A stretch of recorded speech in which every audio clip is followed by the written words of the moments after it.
Hey guys, what's up? Welcome back. I'm your girl Cooking with Tammy, and I am back in the building with another great recipe. Today is all about brunch. So we are going to be making a delicious Southwestern hash with steak omelet. When I tell you, absolutely amazing. So with all of that being said, guys, let's head on over to the kitchen and get to cooking.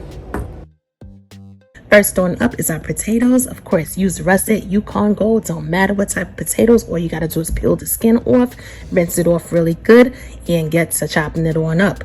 Now, here's the thing. When you cut your potatoes, try to make them somewhat around the same size because you want everything to cook evenly.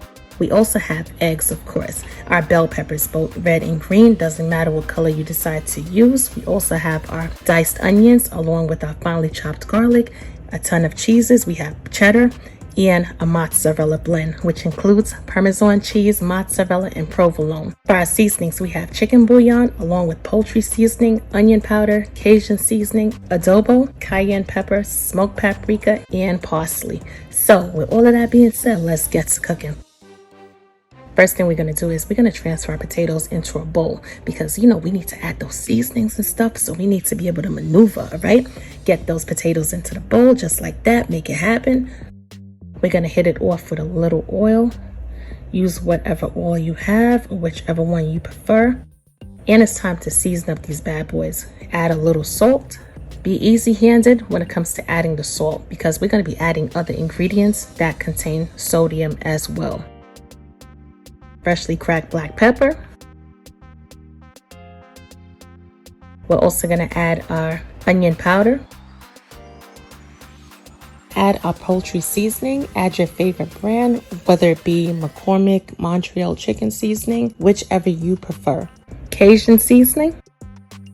And the Cajun seasoning is going to really up the flavors, along with our adobo, which is going to enhance the flavors even more. Add that adobo. Make sure you add enough. Once we're done, we're going to add some cayenne pepper. Now, when it comes to the cayenne, I don't have to explain. It's just like adding chili. Don't add too much if you don't want a lot of spice. I'm going to be using the paprika to change the color of the potatoes. So we're going to be using our regular paprika in addition to our smoked paprika. We're going to add our chicken bouillon. We're going to get in there, mix it up really good. Make sure the seasoning is combined really good with the potatoes.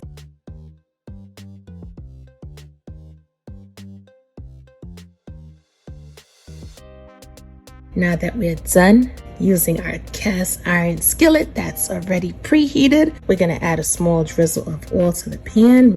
Add our perfectly seasoned potatoes. It's really important when it comes to cooking the potatoes that you cut everything around the same size. All right, I'm not saying it has to be perfect, but it makes the cooking process a lot easier when it comes to cooking.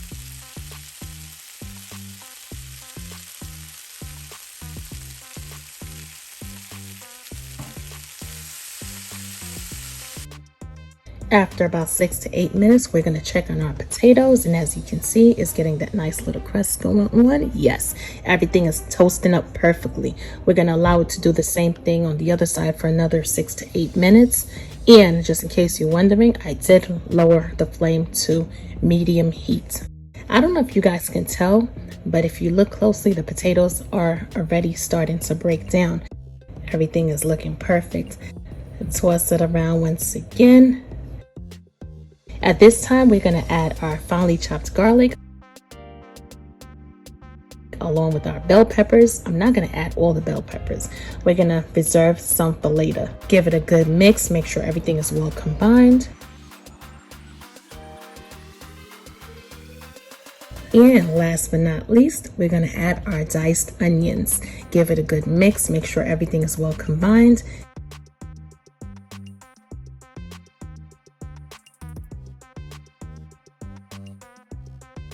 We're going to season just a little bit more, so I'm going to add some more paprika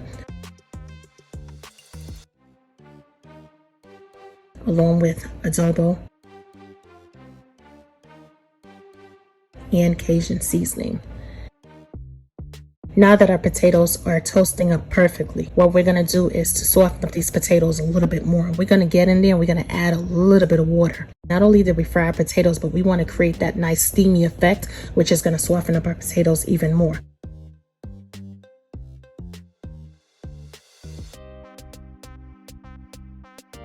We're going to cover it on down with the lid, lower the flame even more, check on it periodically. Now that our Southwestern hash is done, perfectly fork tender, we're going to jazz it up even more. Add your favorite blend of cheese. I'm going to add the cheddar. Feel free to sub with whichever cheese you prefer, whether it be pepper jack cheese, which is not bad. Pepper jack really complements this recipe as well. Colby jack, it is totally up to you and what your preference is. You can even rock out with the American cheese. That's delicious as well. Hit it off with a little bit of dried parsley. If you have fresh, you can add that as well. Turn off the stovetop, cover it on down, and moving right along. Yes, we're gonna drizzle a small amount of oil to our pan. Let the pan come up to temperature, let it do what it do. We're gonna add our reserved peppers along with our diced onions. And to the veggies, we're gonna add our thinly shaved steak. Where do I get thinly shaved steak from? You heard of Steakumms? Yeah, you could use that brand right there or whatever you prefer, but you could definitely locate it in your freezer section. It's a little bit easier than having to purchase a ribeye steak and literally having to cut it on up. It's much more cost efficient.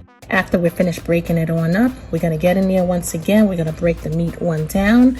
And the good thing about this is it cooks really fast. Combine it with the veggies. And this steak does not come seasoned, so we are going to season our steak because we want flavor in what? In every single bite. So we're going to hit it off with a little bit of salt, followed by ground black pepper, along with our key ingredient, some adobo. Yes, if you didn't know, now you definitely know it. We're going to add our Worcestershire sauce. Let me tell you, adding the Worcestershire sauce definitely brings out even more flavor. Mix it on up really good. Make sure everything is well combined. Once everything is cooked thoroughly and all the way through, give it a quick taste to see whether or not if you need to add any additional seasonings.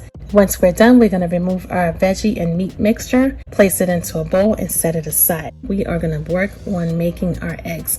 First thing we're going to do is we're going to hit it off with a small pinch of salt, followed by freshly cracked black pepper. We're also going to add a small amount of adobo for that extra flavor. Now here's the thing, if you like to season your eggs with other seasonings, definitely do so. Now would be the perfect time. Once we're done, we're going to get in there. We're going to beat it up really good with a fork.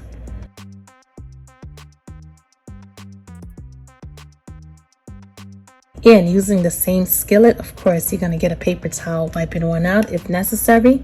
Add just a small drizzle of oil. Using a non-stick skillet is important. Non-stick, all right? I'm telling you for a reason. Now, here's the thing. If you don't have a non-stick, hit it off with some non-stick cooking spray, all right, for that assurance. And we are going to add our eggs to the pan. Right now, my flame is on medium-high heat. However, if you want to rock out on medium heat, you can. After we add the eggs to the pan, we're going to allow the eggs to settle. Because we're making an omelet and not scrambled eggs, we're not going to disturb the eggs. However, we're going to lower that flame, and after about 1 to 2 minutes, this is what we have right here. As you can see, I'm going to get in there with my spatula, flip it on over, easy flip. At this point in time, the stovetop is off because the pan is really hot and we don't want to overcook our eggs. We're going to take our cheddar cheese along with our mozzarella blend, not to mention our steak and veggie mixture. What? And we're going to add it to the eggs.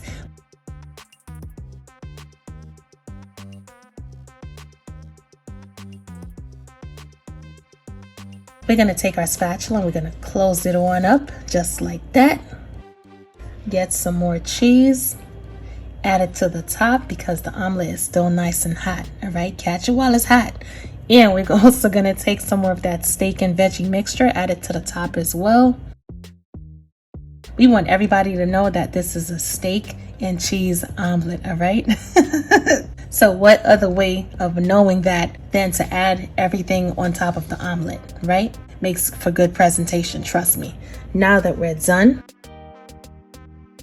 we're going to take our beautiful omelet and we're going to add it to our Southwestern hash.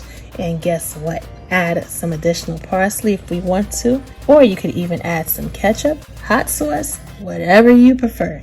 And guess what? We are finished. This looks absolutely amazing. Serve it on up with whatever you prefer. Eat it by itself. Either way, it's going to be rocking. It's going to be absolutely out of this world delicious. As always, I'm your girl Cooking with Tammy, and I will definitely catch you in another video. Until next time, bye guys, enjoy.